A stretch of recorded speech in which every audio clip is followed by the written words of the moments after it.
Hej, varmt välkomna till ännu ett samtal i soffan här på Studio Blåsenhus på Uppsala universitet. Jag heter Therese Fridström Montoya, jag är föreståndare för Centrum för forskning om funktionshinder här på universitetet. Och idag så har jag med mig Tommy och Maria. Och ni ska få presentera er själva nu och berätta vilken bakgrund har ni? Vilka är ni? Tommy, vi börjar med dig. Ja, tack. Tommy Forslund heter jag. Jag är psykolog i grund och botten, men forskare, docent här vid Uppsala universitet, institutionen för socialt arbete. Och så är jag på ett kunskapscentrum också som heter SUF kunskapscentrum. Samverkan, utveckling, föräldraskap för fokus på familjer där föräldrar har ett annorlunda kognitivt fungerande. Och Maria? Ja, Maria Eriksson Wester. Jag är också psykolog, jobbat kliniskt i 14 år. Fram till för ungefär 2 månader sedan så började jag som doktorand på heltid på Högskolan i Gävle. Okay. Sen är jag mamma till 2 barn och så är jag autistisk. Och det var någonting som jag kom till insikt om för ungefär 4 år sedan. Och det var genom en självidentifieringsprocess. Och att den processen och den insikten, det är någonting av det mest omvälvande och vackraste jag varit med om. Wow, vilken beskrivning. Ja. Jag är så tacksam över att jag fick komma till den insikten medan jag lever. För att det har gjort sån skillnad i mitt liv, för min hälsa, för hur jag tänker kring mig själv, min självmedkänsla, föräldraskapet, arbetslivet. För det är ju liksom när man får ihop saker och ting och det blir begripligt, det är då man kan uppleva egen makt. Ja, såklart. Vilken fin introduktion. Och det är en jättefin också övergång, tänker jag, då till nästa fråga till er, nämligen hur det kom sig att ni gjorde den här studien som det öppna föredraget utgick ifrån och som ni ska få berätta lite mer om nu.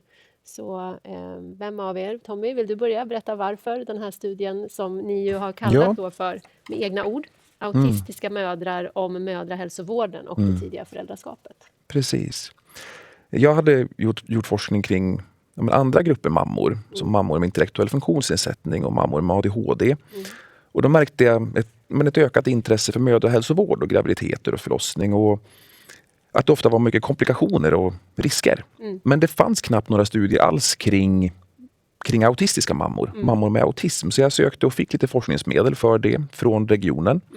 Men fick förstå under resans gång att det var jätteviktigt också med ett inifrån perspektiv. Och då kom jag att tänka på Maria, som jag kände sedan tidigare. Och vill inte du fortsätta då berätta lite grann om huvudbudskapet i den här studien som ni pratade om på föredraget? Ja, vi tänkte att vi skulle lyfta fram 2 stycken huvudbudskap. Och det första, det är att personalens bemötande spelar stor roll för hur de autistiska mammorna upplever sin graviditet, förlossning och sitt föräldraskap. Sen huruvida mammorna upplevde bemötandet som positivt eller negativt, det berodde väldigt mycket på vem de träffade i stunden. Och tyvärr så var det ofta som de upplevde bemötandet som negativt.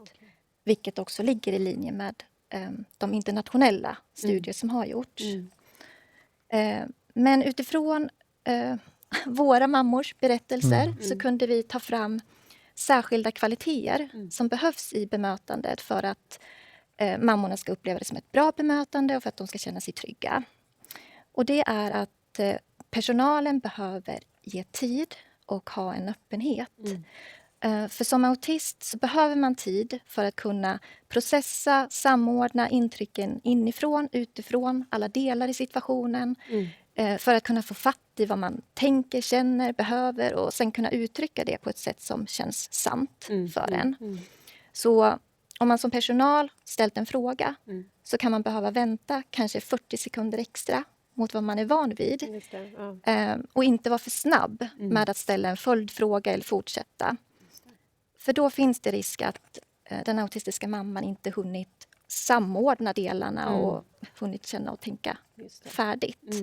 Och istället då blir stressad, vilket bara försvårar allt och gör det till ett negativt möte. Och sen att man som personal också hjälper med att ge referensramar och förutsägbarhet. Mammorna beskrev att informationen från personalen, den upplevdes ofta ha många luckor. De vill få mycket mer detaljerad information. För genom det kan man skapa hjälpsamma referensramar och uppleva att saker blir förutsägbart. För det är genom referensramar, förutsägbarhet som man får en grund för att känna att man har kontroll och känner sig trygg. Kan det handla om konkretionen också? Att kanske inte ställa för öppna frågor till exempel, utan att vara mycket mer direkt liksom i sak om vad man egentligen frågar efter? Ja, precis. För som personal så lär man sig ju ofta att man ska försöka ställa öppna frågor. Men för autister så blir öppna frågor ofta alldeles för stora. Ja. Så till exempel om man får frågan, hur mår du? Ja. Så vet jag som autist knappt vart jag ska börja någonstans. Handlar det om hur jag mår just nu här i stunden, hur jag mått under dagen, under veckan, fysiskt, psykiskt. Vilka aspekter är det du önskar att jag ska ta hänsyn till? Exakt. Så därför kan det vara viktigt som personal att ha tänkt efter. Vad är det jag egentligen undrar över och behöver ha svar på? Just det. Så till exempel att man kanske frågar men hur många dagar den senaste veckan har du kräkts? Eller om du tänker kring den senaste veckan, har du då känt oro relaterat till graviditeten? Just det. Sen kan man också som personal behöva ge information om vad som ska hända, vad som ska göras, varför det ska göras, hur det kommer gå till, när det kommer ske, hur länge, vad händer sen och så vidare. För det är sån information som den autistiska hjärnan inte fyller i av sig själv, men som andra hjärnor som generaliserar fyller i av sig själv. Sen är det ju också viktigt som personal att liksom kontinuerligt stämma av att man har förstått mamman. Så att man speglar och kollar av. Och har man inte förstått, då får man fortsätta utforskandet tills dess att man har en gemensam bild. Och det här bemötandet som jag har pratat om nu, det är liksom A och O för att mammorna ska kunna känna trygghet. Det här bemötandet gör att sånt som annars skulle kunna kännas jobbigt, till exempel sensoriska intryck, att det faktiskt inte känns jobbigt eller åtminstone hanterbart. Och det här bemötandet kan göra skillnad ifall en situation upplevs positiv eller ifall den upplevs traumatisk. Just det. Och det i sin tur har ju också hälsoaspekter, föreställer jag mig. För graviditeten till exempel, att man inte upplever stress är ju ganska viktigt. Ja. För det kan påverka både barnet och mamman. Finns det fler sådana liksom hälsoaspekter som ni har sett i den här studien eller funderat över? Utöver stressupplevelsen. Ja, vissa av våra mammor berättade om att han inte ens in till sjukhuset, blev tillsagda att nej, men du bara inbillar dig, du ska inte lyssna på de här signalerna, det är bara ångest. Men sen kommer barnet innan man ens har hunnit in till sjukhuset till exempel. Och så att det kunde absolut bli svåra situationer på det sättet. Så vårt andra huvudbudskap det är att det behövs alltså kunskap om det autistiska fungerandet, hur autistens hjärna bearbetar information. Att det är viktigt och det är någonting som behöver läras ut och höjas inom mödrahälsovården. Mammorna upplevde att kunskapen ofta var bristande. Sen så kunde den bristande kunskapen kompenseras ifall personalen hade en öppenhet och liksom visade på en vilja att så här försöka förstå. Men att det var vanligt att mammorna upplevde att de bemöttes med stereotyper och felaktig kunskap så att de kände sig missförstådda och misstrodda. Sen så var det ju också vanligt, alltså ungefär hälften utav mammorna i vår studie, de visste inte om att de var autistiska förrän de hade blivit föräldrar. Men att de verkligen hade önskat att de hade fått förstå det tidigare, för att det hade gjort upplevelsen av graviditet, förlossning och föräldraskapet till det mer positiva. Och där tänker jag att som personal att det är så viktigt att vara medveten om att man har redan och man kommer fortsätta träffa många autistiska mammor. Men utan diagnos och utan att mammorna kanske själva vet om att de är autistiska. Så då blir det så viktigt att som personal ha kunskap om det autistiska fungerandet, hur hjärnan bearbetar information, så att man lätt kan märka att den som sitter framför en är autistisk. Så att man i sitt bemötande kan liksom understödja det fungerandet, så att mamman kan uppleva att det blir ett bra bemötande. Just det. Det låter ju som en jätteviktig studie det här. Men om vi skulle vara lite mer så här, varför tycker ni att den här typen av forskning behövs? Kanske känns som en självklar fråga, men vad säger du? En viktig sak är att vi fungerar alla olika. Och vi har till och med en nationell strategi i Sverige kring föräldrastöd som säger att vi ska kunna ge anpassat, effektivt, bra stöd till alla föräldrar.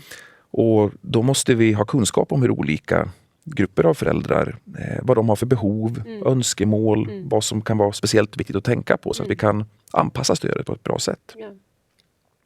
Vill du tillägga något?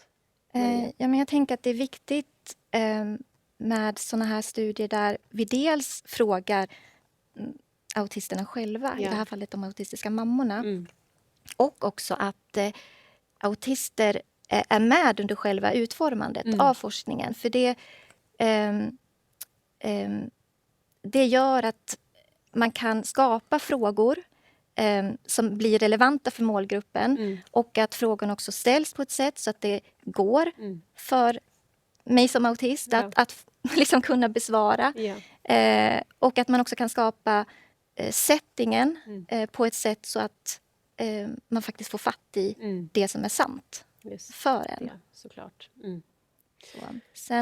Sen tänkte jag bara på en till sak utifrån det här bemötandet som jag pratade om. Så, att det kan ju bli att man tänker att det där skulle väl alla behöva. Ja, jag kände det så, liksom, att det är väl något som skulle vara bra för alla och på vilket sätt ska det vara särskilt för autister. Och grejen är ju att det här är ett bemötande som är bra för alla. Det är inte någon som kommer till skada av det.